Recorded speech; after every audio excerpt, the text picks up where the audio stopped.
How you doing, everyone? Sean back with the SciFI Model Guy, and we're here with the final reveal of the U.S.S. Enterprise 1/650 scale from AMT. So it's been a lot of fun doing this build series.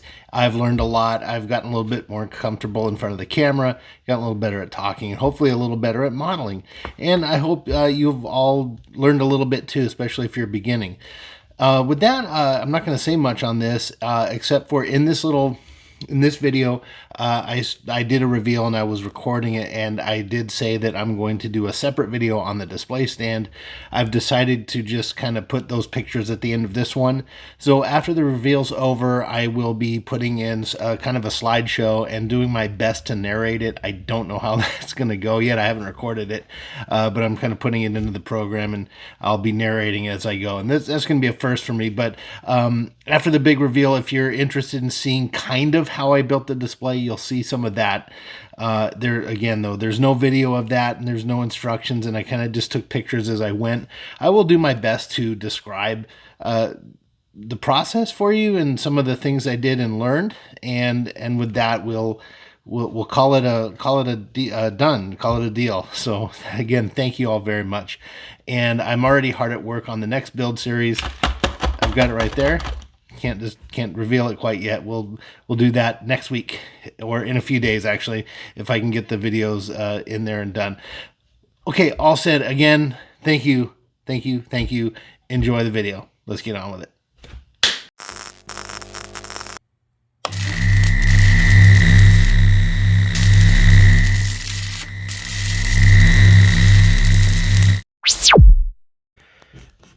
Okay, everyone, here we are with the final reveal of the ship, and as you can see, there's a bit of an angled view of the Enterprise, and I'm going to go ahead and turn on the power. And this is something you have seen before. You've seen the nacelles, you've seen the Bussard collectors, and the nav lights all working. What you haven't seen yet, though, is the big reveal of the display that I am very, very proud to show now. So I'm going to adjust the camera here. Pardon me, I stepped on bubble wrap. And I'm going to zoom out here, and there's the old display there in its glory. I'm very, very proud to show this here. And it's a mock-up of the Starship Enterprise transporter control board. So the cool thing about this also has power. So I'm going to give that another turn on with this switch. And there we go. And let's lift up the camera to give you all a little bit of a closer look here. As you can see, we've got some different flashing lights here, a little computer console, and look at the two ships buttons here. So we've got one button here that turns the ship power on and off, and this button turns off the power to the display. This is a secret for the person who's getting the model. As far as he knows, it's just the ship with a little display stand, but I went ahead and did this mock-up, and let me tell you, this was an adventure. There's going to be a video on its own, to be honest, with some pictures. I did not get any video of it, unfortunately, because I did this entire thing by the seat of my pants, kind of, and just designed it as I went. I've never done one before. Hopefully you all think it's came out good. The most interesting part, frustrating, was this little mock-up of the computer lights there, and that's going to be a good story. So I'm going to have another little video of that posted after this for people who might be interested in it. There's some good pictures with give you some idea of how I did it. I'm pretty proud of the work. If you are curious, this here is plexiglass. This part's wood, and there's a wood frame underneath that with housing all the wires and the components and everything. And the different blinking orientations there between the console and the ship are done with just a different nav board with a different jumper setting. So that was pretty easy to do. Very proud of it. Another quick little detail on the little buttons here of the ship. I did these with a resin mold. there was like a silicone mold of little half circles, and I just got some that 2-part resin that you mix together, and I mixed up a bunch of buttons and painted them and glued them on here. So but it ended up being simple, but discovering the simple ways to do it was pretty difficult. So with that, I'll just take a little bit of a flyby, as you can try to ignore the background there with all the junk and tools that I have. But here she is, everyone. It's been a pleasure documenting the build here as my first series, and I really do hope you've enjoyed yourself and maybe learned something. I've definitely learned a lot along the way, and hopefully have shared that with you. Let me turn on the power there. Yeah, that's it. I really don't have much else to say at this point other than thank you for watching, and hopefully this reveal is a decent payoff for those of you who have been so kind as to spend some time watching this build series. So that's it. That's signing off. I'll get the video up with the somewhat instructions and description of the display stand that I have, as good as it could be. And other than that, just looking for the next project. So if I haven't decided by then, if you are watching this, please go ahead and drop in some suggestions on what you might like to see. And if I have it, I'll build it. And if I don't, maybe I'll go out and buy it. I'm always looking for an excuse to go buy another model. So, all right, everyone. That's it for now. We're signing off. Thank you again for making this series a success. Couldn't have done it without you. Really appreciate you all. Thanks again. Okay, folks, here we are, and I'm going to do my best here to kind of describe how I built the display here for the Enterprise. And what we're looking at here is just the wooden frame. These are 1 inch by 1 inch, I think, kind of sticks I got it at Lowe's, kind of framing wood for hobbies and stuff. And I just kind of measured how long I wanted the item. I think it was 18 inches wide and 12 inches deep, if I recall, and about 6 inches high on the back side. And then the two front areas there that you can see were, I think, 4 inches high. So there's a 2-inch kind of rise, as you can kind of see on the final results there. So this is just a picture of how it ended up being assembled. Again, I kind of went by the seat of my pants and designed this as I went, and all I knew was about how wide I wanted to do it. And I had some of these pieces of wood and some spare plywood. And so we'll go to the next picture.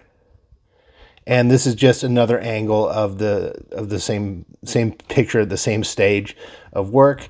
And you can see some of the glue there holding it together. And so I think for the most part, I used glue. I think I might have screwed one piece in. And to the next picture. And again, same view, just with the side. And you can see there, I did have a strip of very thin plywood on the top there, and that ended up being a part of the panel. And there's not really much else to say there. And here we are with a close-up of that. I don't even know why I took this, but I threw it in there. There's a little bit of glue popping out. I think I just left that there, or I might have just gotten the X-Acto knife and shaved it off. Okay, next picture.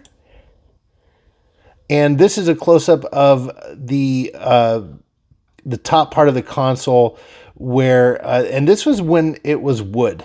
So at first I started this project where I was going to do all of the thing in just wood, like very thin plywood, and sand it down and paint it and just keep sanding it. So you can see here the wood there has an angle to it where it meets that top panel. I did that on the table saw. Just, I think it was like 35 degrees or something.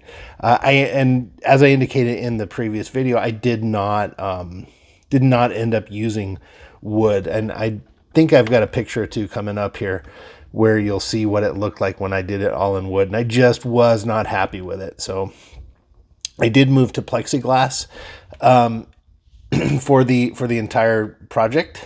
At least most, I'm sorry, not the entire project, but for most of it, I ended up using plexiglass just because it was much easier. The trick was, of course, how was I going to cut plexiglass very accurately and tightly? And I just looked on YouTube, a wonderful source that it is, and found out that it's really not that hard to cut plexiglass nice and straight with even a table saw or a miter saw like I've got here. And this is a 12-inch miter saw blade. I didn't get a special new one. This is the one it came with. It's kind of a general. So the trick is, if you're going to cut plexiglass, is to do it in between two pieces of wood like we're showing here. And it took me a while to kind of figure out, and luckily I had the spare plywood from another project I had done when I built my workbench. And so yeah, if you're going to cut plexiglass, you can do it. I highly recommend using this method, even if you have to go and buy a 1/4 inch or 1/2 inch sheet of plywood to do it. The cuts came out absolutely beautifully with no chips, no anything. The blade went through like it was butter, and very clean cut. So I'm going to click here to the next picture, and here you can see when I did cut it, I did put some frog tape on the cut lines where it was, just to give it that little extra reinforcement. I had seen some people do that before online. I figured, why not? It's just tape. And again, I think it might have helped. It also kind of helped to grip the wood. So if you just have the two pieces of wood together and you're not screwing them together, which I did on a couple of the pieces, where I cut the plywood a little longer on either side than I needed it, and I used a screw to hold it down. Probably wasn't necessary, but my first 1 or 2 cuts, I think I did that. And so the frog tape kind of helps grip onto that. Okay, clicking on the next picture here. And this is just kind of a demonstration of what the lighting looks like underneath. Now, again, this is not the final product. This was when it was wood. And but the lighting here is pretty much the same. I had a the proper drill bits in my. I have a drill press as well, which really helped keep the drills, the drill holes very straight and perpendicular to the wood. You could do it if you just have like a electric drill, and that's fine. I just happen to have a drill press, and it worked a lot nicer, and I was able to get clean cuts. And also, again, if you're going to drill holes in plexiglass, also you want to do that and sandwich the plexiglass in between two pieces of wood. The same applies for cutting as it does for drilling holes, I think, as well as especially for the bottom. And that works for wood too. So if you're drilling a hole in wood, it's a good practice to put another piece of wood under your cut piece, your actual working piece, and it helps it from fraying and cracking underneath. If you don't want to have that, you want a nice clean cut. Anyway, I don't intend for this to be a carpentry video. I really don't know much about carpentry, just enough to get by. But anyway, yeah, this is the lighting and kind of how it looked on the finished product anyway. And if you look here, you can see the configuration of the holes there underneath. They're a little wonky. On the bottom left, it kind of goes up a little bit and then down, and then you can see the wood grain, and it's not very crisp. And I just, as I got to this stage here, I started thinking I was probably going to go a different route, but I kind of kept going a little bit just to keep getting some ideas, and I had the wood cut already. And so I did take a picture here, thankfully, of the lighting, and it's basic. I just use the LED strips. So next picture is this. Now this is the actual finished product piece. This is plexiglass that I used here, and you can just see the console, how I laid it out, and the little pieces of the buttons that I had in there. Now again, I don't have a picture of that, but the buttons were made. I picked up a silicone mold at Hobby Lobby, and it's just a big rectangular silicone piece that has different shapes in it, like stars and squares and gems. You can kind of make like little gems and things like that. And in that are a bunch of half spheres, which I thought were perfect for buttons, and there's various sizes of them. So I just bought that mold. It was about $15, and some resin that you mix up. There's an A and a B part, and you mix that into the mold and pour it in. You mix it in a cup and then pour it into the mold. And about 24 to 36 hours later, it's solid. And then all I did from there is just spray painted these things with the colors that I wanted. I didn't do a clear color. I experimented with a clear, like the Tamiya clear that I painted the nacelles with and Schiller grills, but it turned out that just flat color, just regular old spray paint did the job, and the light came through just fine. So, and there's of course the switches on the bottom right. Now, I did not talk about the switches and how to wire them and everything in this video series, so I have made note of that, and in the next one that's coming up, I have done extensively more talking about lighting and wiring, and we'll make sure to get that in there. Okay, so next picture. Here is just me kind of outside, and I'm just holding up a piece of wood on the outside of the piece to show how I was measuring it.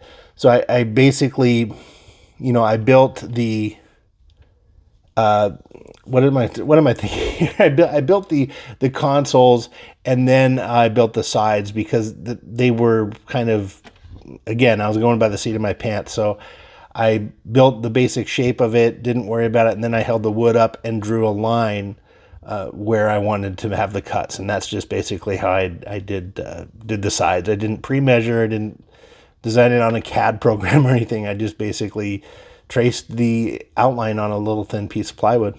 Okay, clicking on to the next picture.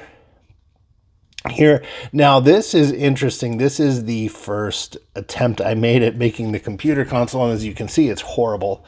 I had cut this thing out, and I put tape over where I wanted to kind of mask where the lights were going to be, and then I spray painted it black, and then I took the masks off, and I said, okay, I'm going to paint where the mask was to get the color of the lights and everything. And you can see here, I think this one was paint markers, the kind where you have to shake them up, and they're really nice, and it gives nice solid paint, and I thought that was going to be good. But then when I held them up to the light just shone through. It wasn't even, it was just horrible. And you can kind of see that here on the blue, of course, on the left side, and then right in the middle there's a red light, and you can see, if you look, you can kind of see where I was streaking with the marker. So that wasn't working out. And then I did this. Oh, I apologize. The back one was, I think that was airbrush. The back one was airbrush. And then this one here is paint marker. And again, it was the same result, whether I used kind of like the airbrush paint or I used the paint marker method.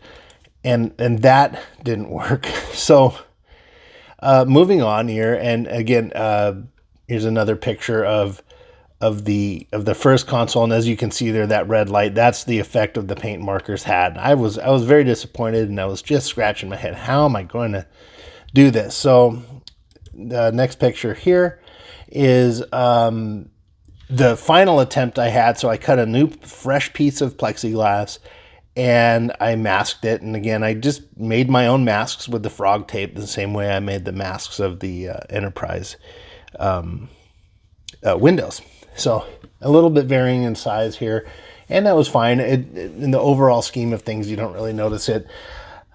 And what I did was, as I clicked to another picture here, and here's the size kind of showing it with, I'm holding it, I had an epiphany. And that was, instead of trying to paint this plastic, I figured, why not use a filter or something that's already colored the right colors that I want. And I went to Walmart, and I went into the school supply section, and I found these wonderful kind of semi-transparent folders.